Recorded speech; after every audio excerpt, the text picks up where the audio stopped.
কথিকা চ্যানেলের পক্ষ থেকে আপনাদের সবাইকে স্বাগত জানাচ্ছি আমাদের আজকের পরিবেশনায়। আজও আপনাদের জন্য থাকছে যথারীতি একটি ছোট গল্প। গল্পটির নাম হল জুয়া। লিখেছেন হুমায়ুন আহমেদ। থার্ড পিরিয়ডে প্রণববাবুর কোনো ক্লাস নেই। তিনি কমন রুমে এসে পত্রিকা খুঁজতে লাগলেন। একটিমাত্র পত্রিকা রাখা হয়। পড়া শেষ না হওয়া পর্যন্ত সেটি হেডমাস্টার সাহেবের ঘরে থাকে। আজ হেডমাস্টার সাহেব আসেননি। তার মেয়ের বিয়ের কথাবার্তা হচ্ছে। ছেলের বড় ফুপা এসেছেন। সেই উপলক্ষে তিনি বড় সাইজের কই মাছের খোঁজে গিয়েছেন। কাজেই কমন রুমের টেবিলে পত্রিকাটি পাওয়া গেল। ভাঁজ পর্যন্ত খোলা হয়নি। এরকম একটা কড়কড়ে নতুন পত্রিকা পড়ার আনন্দই অন্যরকম। প্রণববাবু কোনার দিকে ইজি চেয়ারে শুয়ে পড়লেন। কিছুক্ষণ পরেই তার কপাল দিয়ে টপ টপ করে ঘাম পড়তে লাগলো। তিনি ভাঙা গলায় ডাকলেন, বশির মিয়া, ও বশির মিয়া। বশির মিয়া স্কুলের দপ্তরি। সেও হেডমাস্টার সাহেবের সঙ্গে কই মাছের খোঁজে গিয়েছে। কেউ এলো না। ফোর্থ পিরিয়ডে আজিজউদ্দিন সাহেব কমন রুমে পানি খেতে এসে দেখেন প্রণববাবু মরার মতো পড়ে আছেন। প্রণববাবু, কি হয়েছে? প্রণববাবু বিড়বিড় করে কি যেন বললেন। তার কথা জড়িয়ে গেল। আজিজউদ্দিন সাহেব বিস্মিত হয়ে বললেন, শরীর খারাপ নাকি? এই প্রণববাবু। শরীর ঠিক আছে। আজিজউদ্দিন সাহেব কপালে হাত রাখলেন। না, কপাল ঠান্ডা, জ্বরজারি কিছু নেই। প্রণববাবু খুব দুর্বল কণ্ঠে বললেন, পানি খাবো, একটু পানি দেন। মাথা ঘুরছে নাকি? আই প্রণববাবু। প্রণববাবু ফেসফেস করে বললেন, লটারির রেজাল্ট দিয়েছে।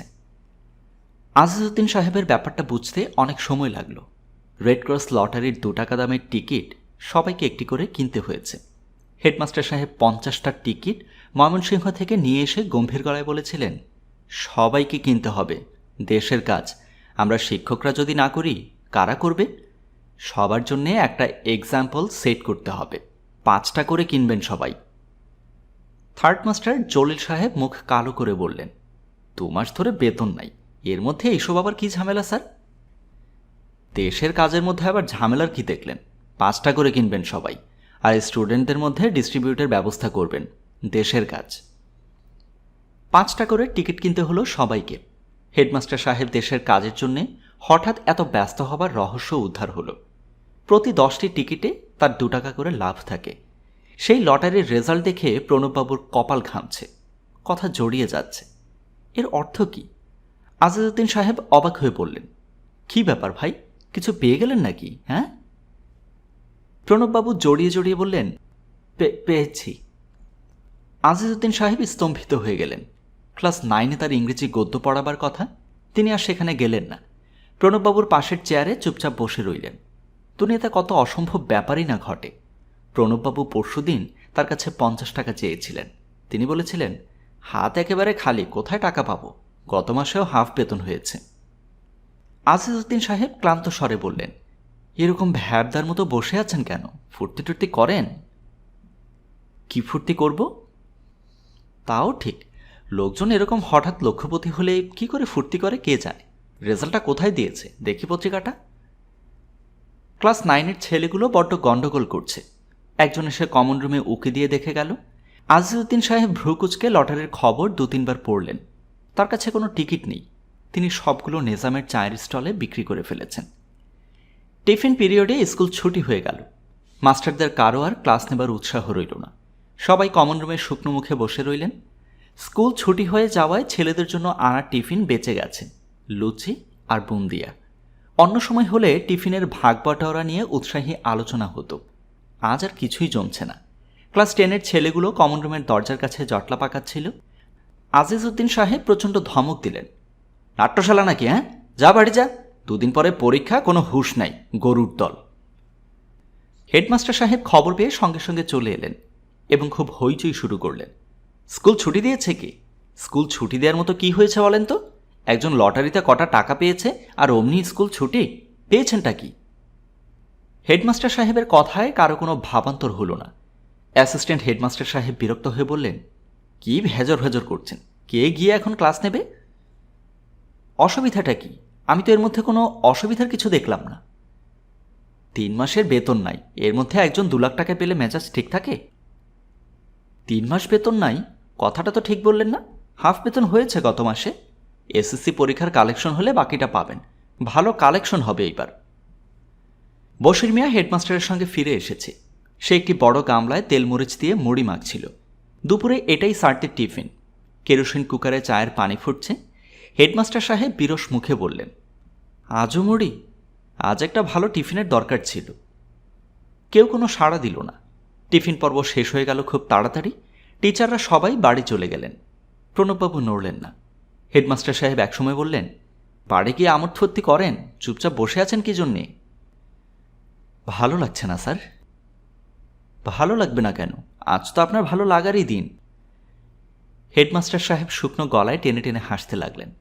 জোর জবরদস্তি করে কিনিয়েছি বলেই পেলেন, মনে রাখবেন সেটা। উপকারের কথা কারো মনে থাকে না, এইটাই দুনিয়ার নিয়ম। প্রণববাবু বিড়বিড় করে কি যেন বললেন, পরিষ্কার বোঝা গেল না। হেডমাস্টার সাহেব শুকনো গলায় বললেন, যে টিকিটে পেয়েছেন সেটা আছে তো? অনেক সময় দেখা যায় টিকিটটাই মিসিং, তখন সবই গেল। প্রণববাবু মানিব্যাগ থেকে টিকিট বের করে হেডমাস্টার সাহেবের হাতে দিলেন। হেডমাস্টার সাহেব ভ্রু কুঞ্চিত করে দীর্ঘ সময় তাকিয়ে রইলেন টিকিটের দিকে। তার মেয়ের এই বিয়ের প্রস্তাবটাও হয়তো ভেঙে যাবে। ছেলের ফুপা বলেছে ছেলের নাকি মোটরসাইকেলের খুব শখ। অজপাড়াগার পোস্টমাস্টারের ছেলে মোটরসাইকেল দিয়ে করবেটা কি? 13 টাকার কই মাছ জলে গেছে বলাই বাহুল্য। হেডমাস্টার সাহেব ছোট্ট একটা নিঃশ্বাস ফেলে বললেন, প্রণববাবু, আপনি এবার একটা মোটরসাইকেল কিনে ফেলেন। মোটরসাইকেল দিয়ে আমি কি করব? চড়বেন চড়বেন, আপনারই তো দিনকাল। হেডমাস্টার সাহেব আবার টেনে টেনে হাসতে লাগলেন। প্রণববাবু স্কুল থেকে বেরোলেন সন্ধ্যার পর। তার ধারণা ছিল বাজারের ভেতর দিয়ে যাবার সময় অসংখ্য বার লটারির টাকা পাওয়ার খবর তাকে বলতে হবে, কিন্তু সেরকম কিছুই হলো না। কেউ কি জানে না খবরটা? আশ্চর্য। তার ছেলে সুবল যেবার ময়মনসিংহের চুরি কেসে গ্রেফতার হলো, সেবার প্রণববাবুকে অসংখ্য বার ব্যাপারটা বলতে হয়েছে। ফলস কেস বোধ হয়, কি বলেন প্রণববাবু? হাজার হলেও আপনার ছেলে ভদ্রলোকের সন্তান। ফলস কেস না, চুরি সত্যি সত্যি করেছে। বলেন কি? ব্যাপারটা ঠিকমতো বলেন তো শুনি। বসেন না। এই বাবুকে চা দে। আজ প্রণববাবু নীলগঞ্জ বাজারের প্রায় শেষ প্রান্তে চলে এলেন। কেউ কিচ্ছু জিজ্ঞেস করল না। বাজার থেকে বেরোবার সময় করিম মিয়া চিকন গলায় ডাকল, বাবু একটু শুনে যান তো। কি ব্যাপার? মোট 211 টাকা পাওনা। আমরা গরিব ব্যবসায়ী, এত টাকা আটকা পড়লে চলে? দিয়ে দেব। এই কথা তো বাবু 2-3 মাস ধরেই শুনতেছি। নিবারণ সাহার কাছে এরকম 400 টাকা পাওনা, হঠাৎ একদিন কাউকে কিছু না বলে চলে গেল ইন্ডিয়া। আমি ইন্ডিয়া যাব না, ইন্ডিয়াতে আমার কেউ নেই। প্রণববাবুর খুব ইচ্ছা হলো লটারির কথাটা বলেন, কিন্তু বলতে পারলেন না। তিনি বাড়ি পৌঁছালেন রাত 8টার দিকে। কোনো সাড়া শব্দ নেই। সাড়া শব্দ করার লোকও অবশ্যই নেই। চারদিকে ঘুটঘুটে অন্ধকার। তিনি হাতড়ে হাতড়ে তালা খুললেন, হারিকেন জ্বালালেন। টেবিলের উপর খাবার ঢাকা আছে। খান কতক রুটি, একটা ভাজি, 1 বাটি তেঁতুলের টক। তার রান্না হয় জ্যাঠার বাড়িতে। রান্না হয়ে গেলে তালা খুলে খাবার রেখে যায়। সেই বাবদ জ্যাঠার হাতে যখন যা পারেন দেন। প্রণববাবু কেরোসিন কুকার জ্বালিয়ে রুটি গরম করতে বসলেন। তখনই হঠাৎ করে সুবল এসে উপস্থিত। সুবলের সঙ্গে তার দেখা সাক্ষাৎ হয় না বললেই চলে। গত 6 মাসে একবার মাত্র এসেছিল 2 দিনের জন্যে। তিনি কোনো কথা বলেননি। আজ নিজে থেকেই কথা বললেন। আছিস কেমন সুবল? আছি কোনো মতে। তুমি কেমন আছো বাবা? খেয়ে এসেছিস নাকি? মাটন বিরিয়ানি খেয়েছি স্টেশনে। জানি তো এত রাত্রে খাওয়া দাওয়ার কোনো আয়োজন তোমার নাই। খাচ্ছ কি তুমি? রুটি নাকি?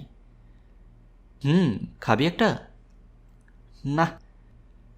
প্রণববাবু খেতে বসলেন। সুবল বাইরের বারান্দায় গিয়ে সিগারেট ধরালো। প্রণববাবু লক্ষ্য করলেন সুবলের গায়ে চকচকে একটা শার্ট থাকলেও তার পায়ের চামড়ার জুতো জোড়াতে তালি পড়েছে। যে মোটর শপে মেকানিকের কাজ শিখত, সেখানে পয়সা কড়ি বোধ হয় কিছুই দেয় না।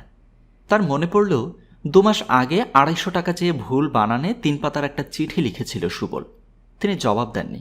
এবারও টাকার জন্যই বোধহয় এসেছে। বাবা, ঘরে চায়ের পাতা আছে? আছে বোধ হয়, দেখ তো হরলিক্সের বোতলটার মধ্যে।